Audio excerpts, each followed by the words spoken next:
Muhammad is the last and final prophet of Allah.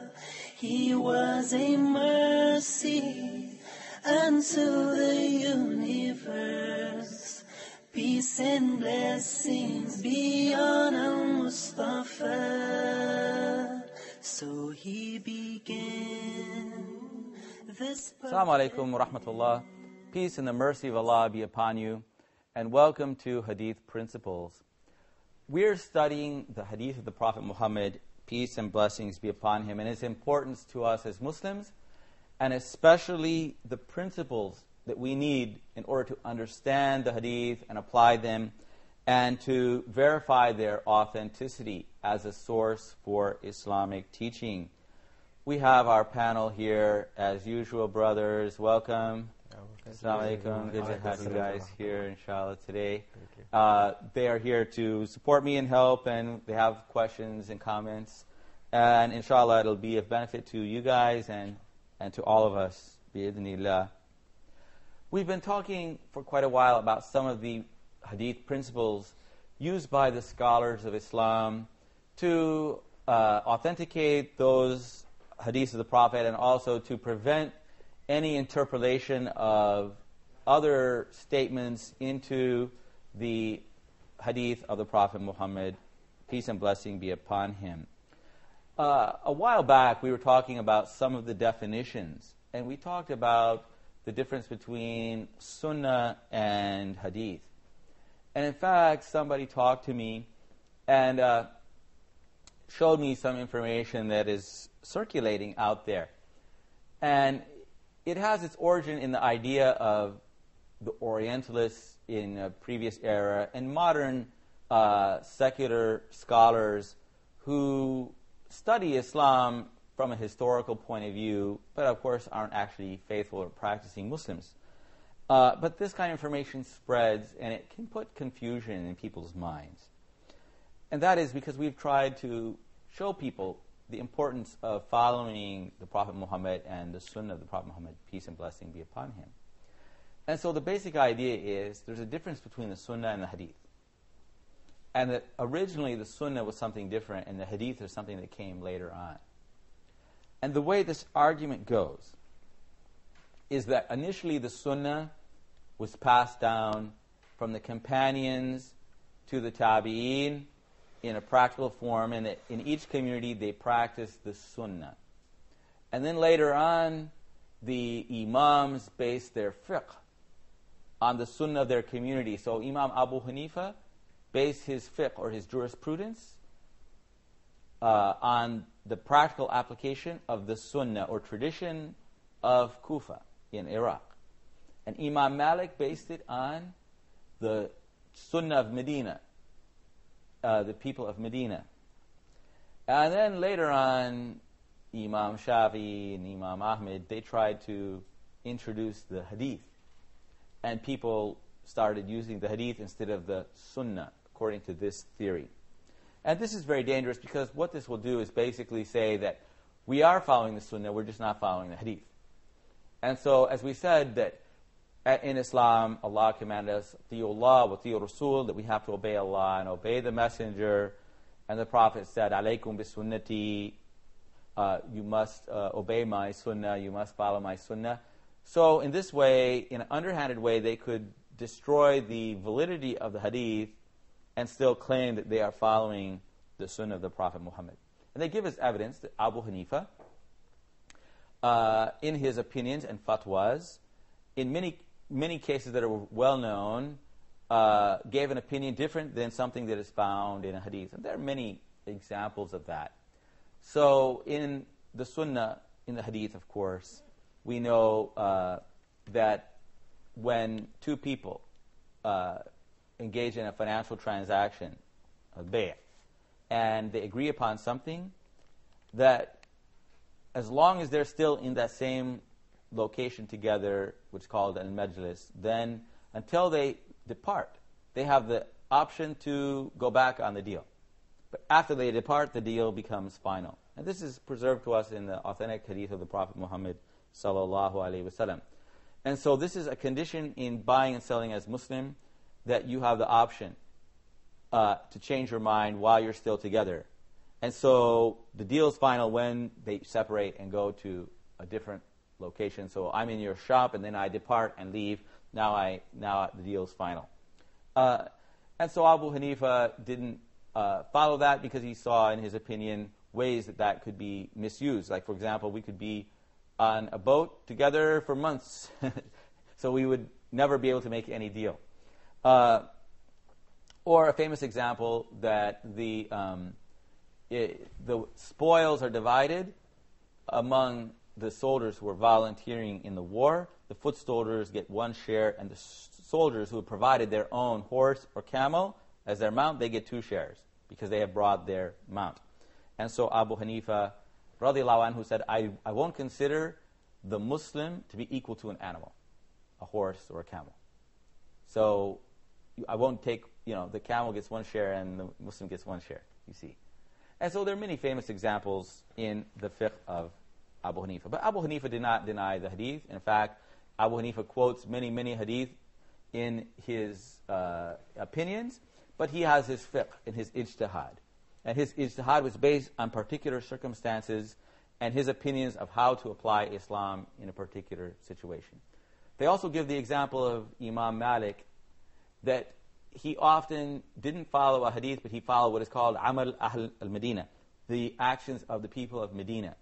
And so the opinion of Imam Malik was that since so many Sahaba lived in Medina, the Prophet lived in Medina and all the Sahaba lived there, and then the people of Medina passed down many, many customs. So for example, each community had measurements, or sa'a, by which they would measure for zakat al-fitr, the charity given at the end of Ramadan. And so they felt that their sa'a was from the Sahaba, and so the people of Medina felt theirs was accurate. And they would pass down customs, just as we learn prayer by seeing, not by maybe we heard a hadith, but somebody taught us. So they passed down these things directly from the Prophet ﷺ. So that was the opinion of Imam Malik. But of course, Sahaba lived also in Kufa and Basra and Fustat and Dimashq, and they lived in every part of the world. But of course, in Medina, there were many great scholars, but there are also scholars in Mecca and in every other part in Iraq and every other part of the Islamic world. And so Imam Malik himself quotes the hadith, and he wrote the hadith. And so obviously the hadith were familiar. Imam Malik was born in the 1st century. He met the 2nd generation Muslims who met the companions of the Prophet Muhammad, peace be upon him. He narrated them on very short isnads. And so the hadith were, without doubt, known to both Imam Abu Hanifa and Imam Malik. And so the sunnah means both of those things. The way that the Muslims following the Prophet Muhammad ﷺ in each community, they followed the Prophet, they learned from the Sahaba, and they passed that down.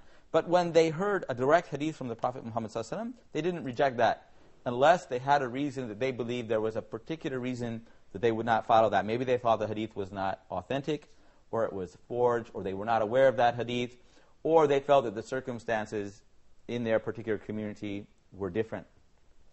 And so, as we said, the hadith are the narrations of the Prophet's actions and words, what he approved, what that was done around him, as well as his description. All of those things are the sunnah. And the hadith is the text that tells us the sunnah. And without doubt, you might find the hujjiyah, or the authority of Ahl Medina, but also the people of Mecca and the people of Kufa, people of Fustat, people of Dimashq. They all knew the Sahaba, and they all passed down the teaching of the Sahaba. And so there are different opinions, but none of those things are proof that any of those ulama rejected hadith. And when a scholar rejects one hadith and he accepts another, what does that prove? Does that prove that the hadith are not the sunnah? It proves the opposite. It proves that the scholars use their criteria, their principles, to authenticate hadiths, and then they apply them. And so Abu Hanifa applied hadiths, and sometimes he gave reasons why he didn't apply a certain hadith. And Imam Malik applied the hadith. And so they prove the opposite of that claim against the sunnah. And also, of course, people say that when people become involved in the hadith, then they do not follow the Prophet Muhammad, peace and blessing be upon him.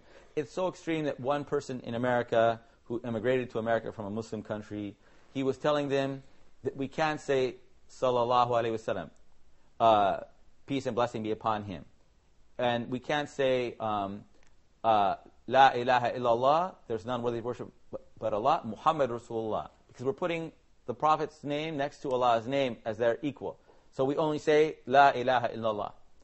This is how far and extreme they went. They say we only follow the Qur'an. And they're not following the Qur'an at all when Allah said in the Qur'an, Inna Allaha wa malaikatuhu yusalluna ala nabi. Allah and His angels greet the Prophet with and bless the Prophet with peace. And so the hadiths describe for us what to do that if we bless the Prophet Muhammad, Allah will bless us, and that's worth 10 times. And so the Sunnah explains to us the meaning of the Qur'an. And the Sunnah adds supplementary knowledge that is not found in the Qur'an at all. And so the people who claim that they are following the Qur'an and they're not following the Sunnah or the Hadith of the Prophet ﷺ are not actually following it at all. And we gave many examples of that in previous episodes. We're going to go for a break, and we'll be back shortly. Assalamu alaikum wa rahmatullah. Muhammad is the last and final prophet of Allah.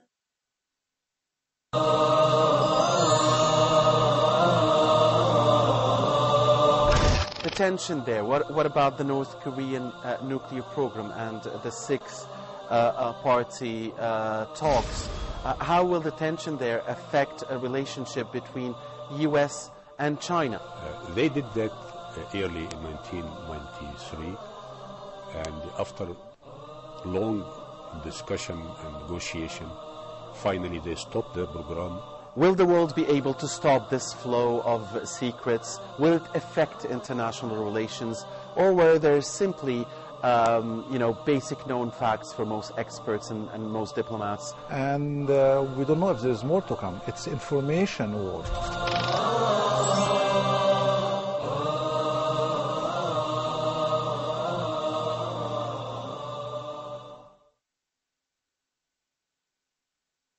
Muhammad is the last and final prophet of Allah. Assalamu alaikum. Welcome back to Hadith Principles.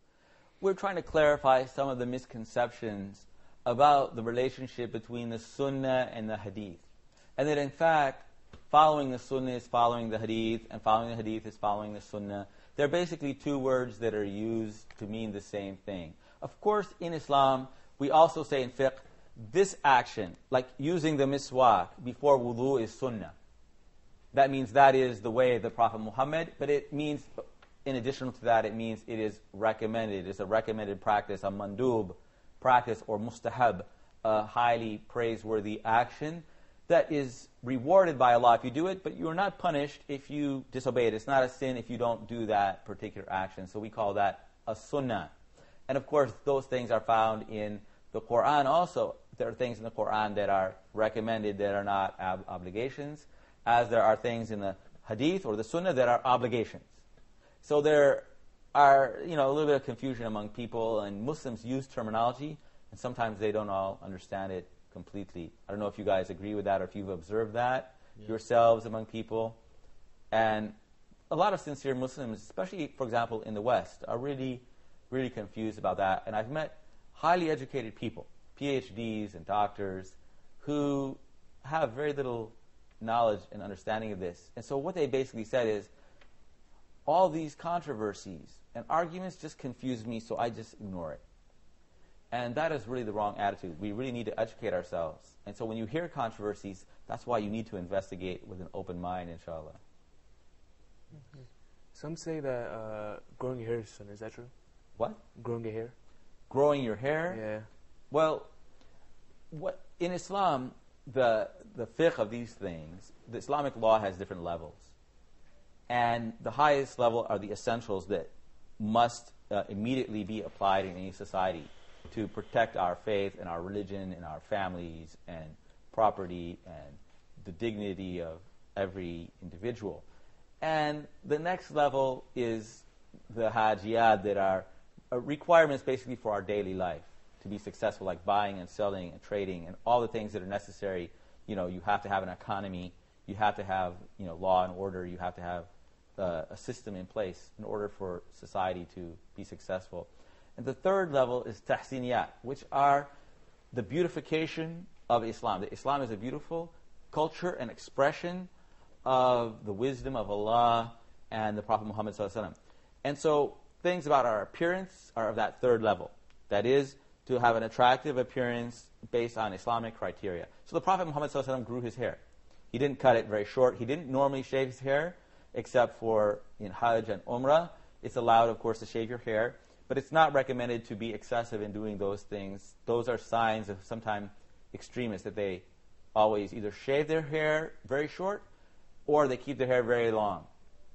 And so Islam encourages moderation, not making your hair in strange styles like people make, that their hair is sticking up in funny ways, or part of it's real short or part of it's real long. And because it's supposed to be attractive, not and respectable, not bizarre and the sign, cause fear in children and small animals. Excuse me, sir. Yes. If you please clarify and shed more light about or on the importance of the Sunnah in fiqh. Well, of course, the Islamic fiqh is the practical application of Islam.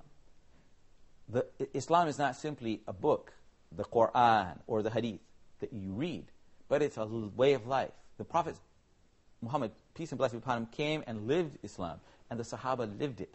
And they used their minds to understand its principles and apply them in their lives. And so that is the reason for Islam to be on the earth, is for us to live it and apply it. And so the Sunnah is the example, living example of the Prophet putting Islam into practice. So we have to read it with that intention, that it's an important part of our lives.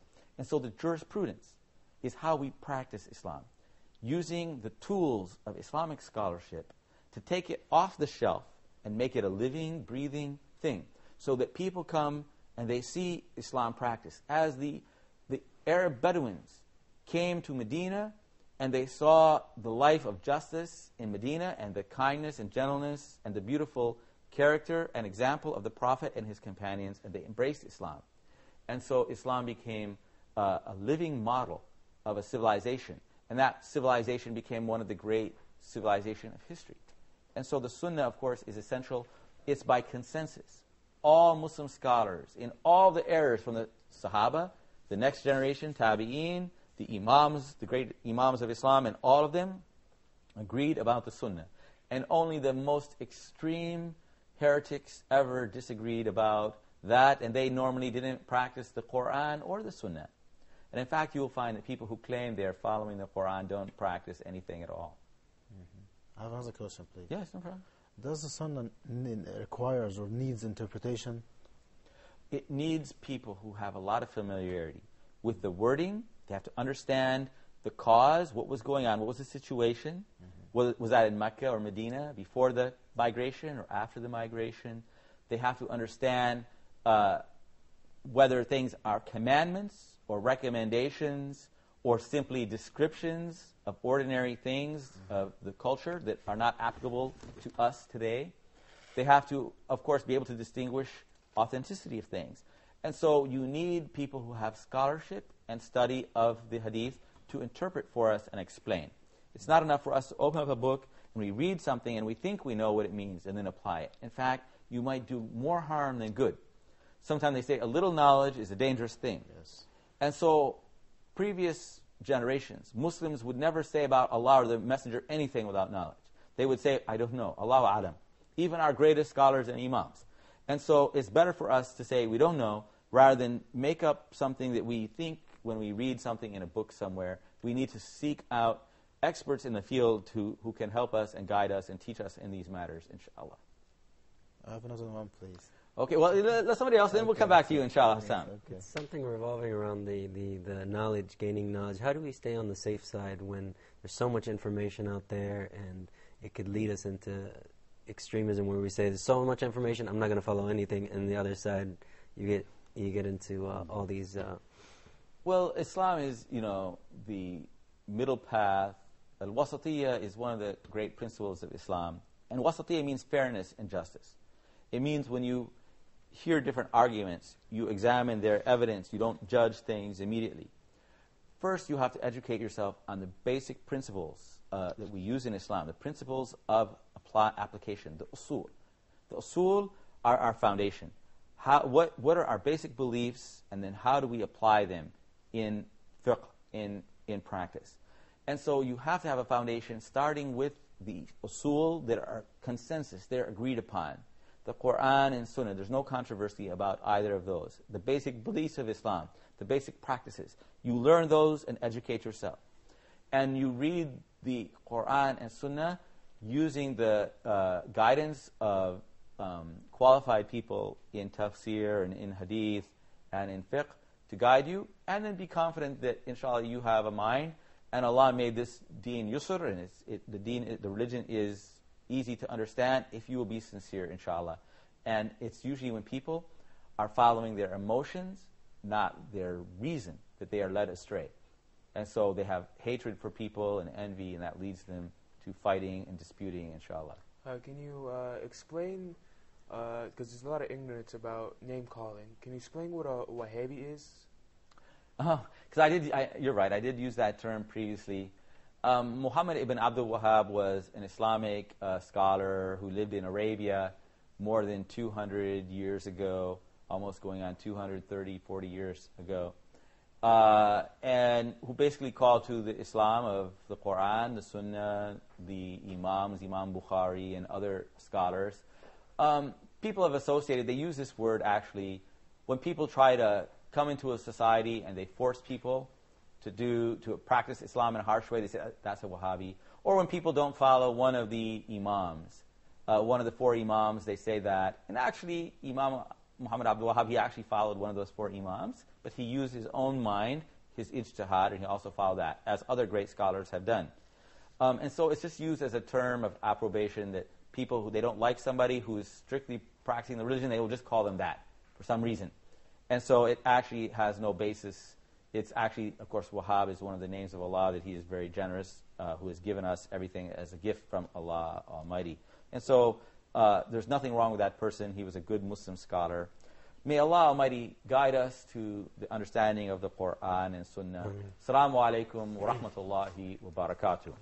Muhammad is the last and final prophet of Allah. He was a mercy unto the universe. Peace and blessings be on Al-Mustafa.